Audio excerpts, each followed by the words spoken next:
Before watching this video, make sure you're subscribed to the channel and also hit the notification bell to stay up to date with my uploads.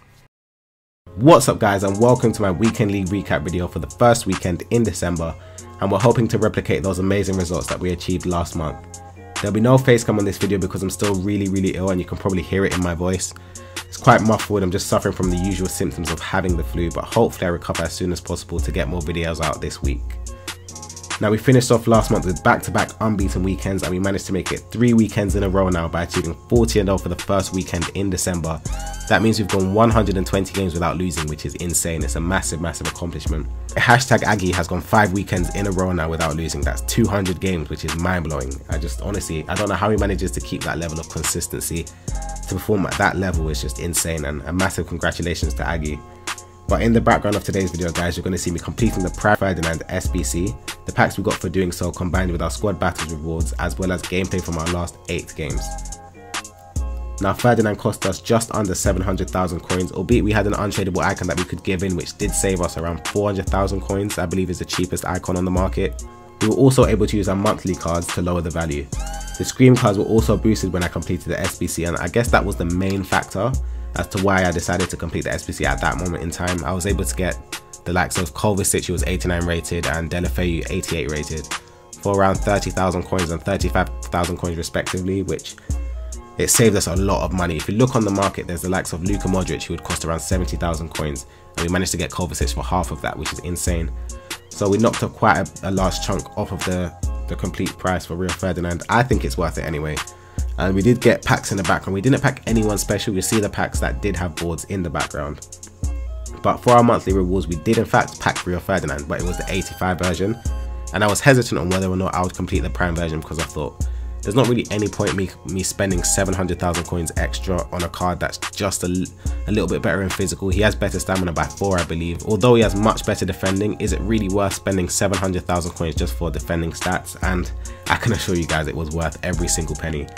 I played with the 90 version and I confirm he's even better. As you'd expect, he's 5 overalls higher. It's the same player in game, it's just better stats, and he was insane. He saved us so many times with his last ditch tackles and blocks. His high defensive stats really came into fruition, and I could notice it in game. I could do with those 700,000 coins back to invest into an icon midfielder in order to incorporate CR7 into the team, which I'm probably going to do next weekend if we do open our team of the week pack, which I haven't decided on yet.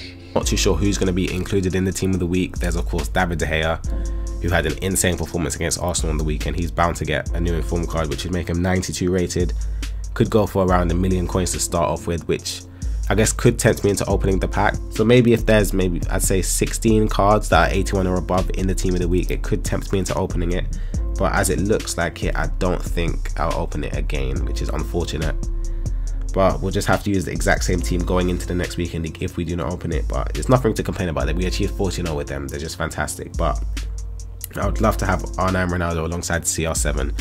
That does not mean I'm going to drop Thierry Henry though. I'm going to drop Thierry Henry down into attacking mid, not from the team, because he's just too good to drop. I paid that much money for someone not to sit on the bench. He's going to play every game for me. He's not really suited to an attacking mid role, of course. He's got the passing, which is decent. I think it's 87 short passing. He's got the curve. The long passing could be improved, but I'll slap on a dead-eye chemistry stat to help with the passing stats. I think he could do well there. My son, who I played there, Human Son from Tottenham, played okay. I don't really think, if I didn't get him, I wouldn't say 400,000 coins is worth paying for him. Son's 5-star week was extremely beneficial throughout the weekend, and it kept him in the team over Mohamed Salah, but I really don't know if I'm going to open my team of the week pack, as I said. So if I don't, there's a huge chance I will not be able to afford CR7. So we'll probably buy Alessandro Del Piero and play him in attacking mid. He was extremely pivotal in us achieving our first 40-0 weekend league in October. But enough talking, let's get into the gameplay footage from games 32 to 40. As you'll see in the background guys, we have 8 games remaining with just over 2 hours to go. We left it quite late. We were sleeping for, I guess, pretty much the whole of Sunday, and we woke up to play those games. I wish I was recording before because we ended up playing pro players in Epsilon Griggsy and Reborn Giuliano. And I personally believe I deserve to lose against Griggsy. We rolled our luck to a 2-0 victory and also narrowly beat Giuliano on the 120th minute. But we ended up getting that 40, as I said. You'll see in the background the gameplay footage of the goals I scored as well as the goals I conceded within those last 8 games. I want to talk about a topic that's been circulating around the FIFA community lately. and it's about a disconnection glitch that people have been using in order to get into the top 100 and potentially the top 64 last month, which was of course to help them qualify for the event. Now they're able to do something where when they're in the lead they can disconnect the game and it will give them the win, and the same thing when they're losing, it will just disconnect and the game technically hasn't been played for them, it just doesn't count. So it's pretty much a golden goal situation for that person doing the disconnection glitch, but they just don't get losses. And it's been around Reddit and Twitter primarily over the last few days. I've seen it over the last month if I'm honest, but it hasn't been brought up with that much awareness. A lot of YouTubers have been bringing it up now, and top 100 people, and people who just have, I guess, an input on the FIFA scene, with accusations being thrown at YouTubers and some people in the top 100. I'm not going to name those individuals, but it's honestly unacceptable that this could have been happening in a qualification month where a lot of money is at stake.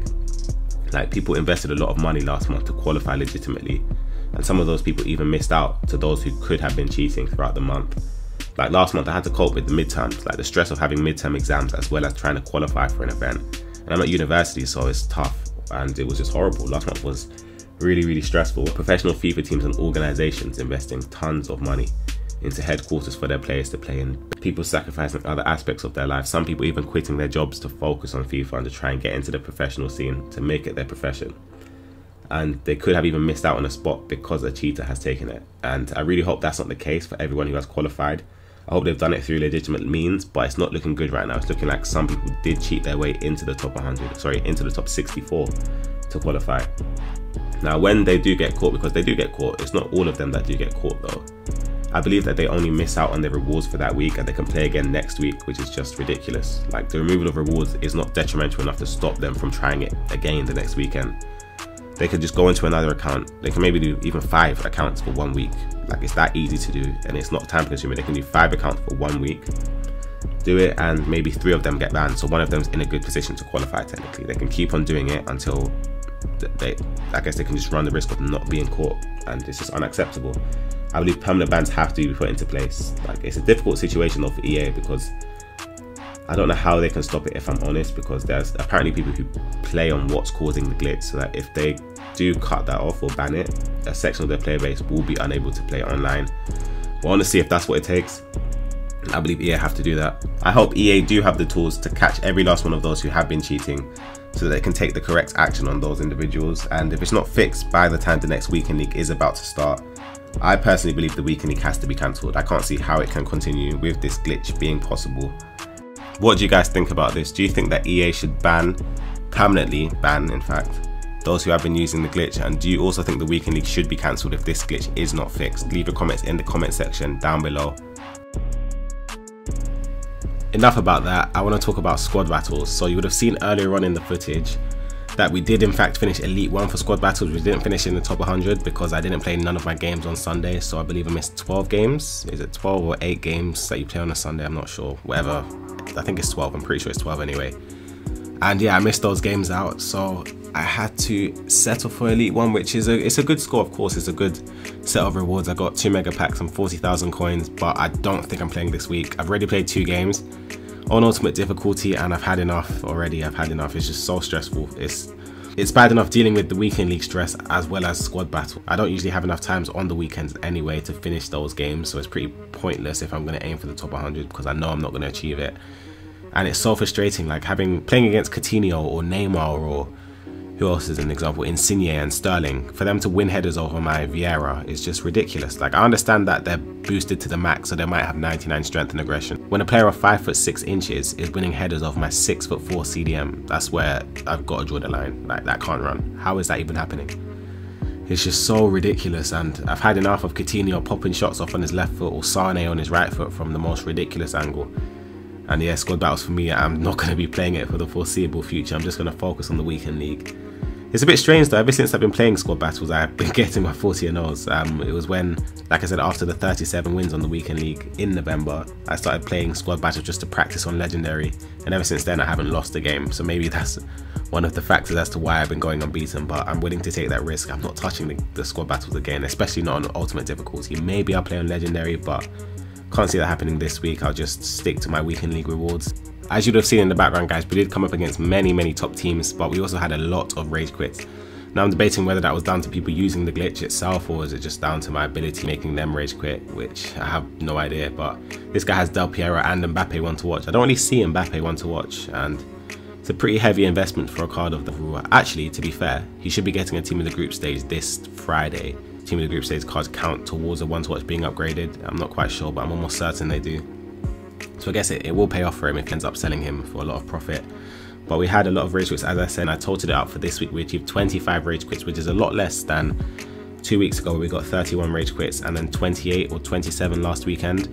It's still a lot of rage quits, to be fair. I'm pretty happy with that, and it helped us a lot because we're playing Monday morning, so we want to limit the amount of time that we are in games, because you never know. Could go 8 games in a row where I go into extra time, and then I end up not finishing the weekend league just because of time, which would be an absolute disaster.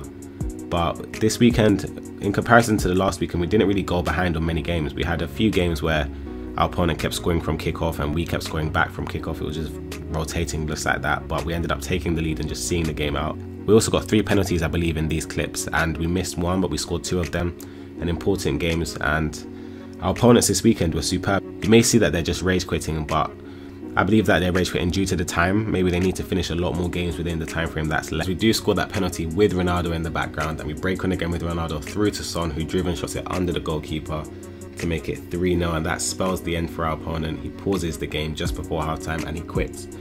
It's a good performance. For our last run of games, we're playing very, very well, and we come up against a team that using a bit of an unfamiliar formation. I haven't seen 3-5-2 being used in years for FIFA, but he has a weird team. Yunus, I believe his name is, the SBC from Ajax. Del Piero, of course, is a fantastic card. He was causing me a lot of trouble in this game. You'll see that he's doing a lot of drag backs, and he scores through one where he drag backs it through my man, and that's it. Frustrating, but we just had to focus on outscoring our opponent here because it seemed like we were going to concede a lot of goals. Playing against Del Piero makes me miss him even more. I missed that 87 version. Kept on taking long shots, and it was bound to pay off, which it did for him. He puts that into the top corner with Del Piero, and Danovic couldn't get a hand on it. I can't blame him for that. But we break on here, fantastic pass, and it's another saucy chip from Thierry Henry to put us in the lead in the game. And right then I was feeling comfortable. I thought to myself, okay, it's our last game, I'm going to take it easy now. We're in the lead, there's no need for us to start bombarding our opponent. We'll take it easy, and we do get another goal here, a lucky goal. It bounces back to 9-goal to make it 4-2, and it gives us breathing space. So we do a bit of a fake shot. I don't even know what that is. Is it a fake shot ball roll or something? But we pass it back to 9-goal, who takes another long shot to bag himself the second, and he gets man of the match in this game, I believe. He has 2 goals and 1 assist. But he was fantastic, and Ronaldo turns onto his left and drivens it across to the other side of the goal, bottom corner. Our opponent didn't rage quit, and we finish off the game there. It's a fantastic result, 6-2. And you'll see that we finished 4th. 4th is a fantastic result, which means that we get that Team of the Week pack. As I said, I'm not sure if I'll open it yet. It depends on how good the Team of the Week is. We get those 4 100k packs and 200,000 coins, which helps to bring us closer towards affording Cristiano Ronaldo or perhaps Del Piero. I'm not quite sure yet. Depends how much coins we do rack up. I'll pop a picture up of the team that I used this weekend, how we started with it to incorporate Arturo Vidal and full chemistry, and also what it looked like after we switched to 4-1-2-1-2 narrow in-game. That's all for today's video. Leave a like and also comment down below on your thoughts surrounding the glitch that's going on, and if the weekend league should be cancelled if it's not fixed in time. Also, give me your inputs on whether I should open my Team of the Week pack, because the video will be out after it's announced, so I'd like to hear your thoughts. Massive thanks for the support, and I'll see you on the next video.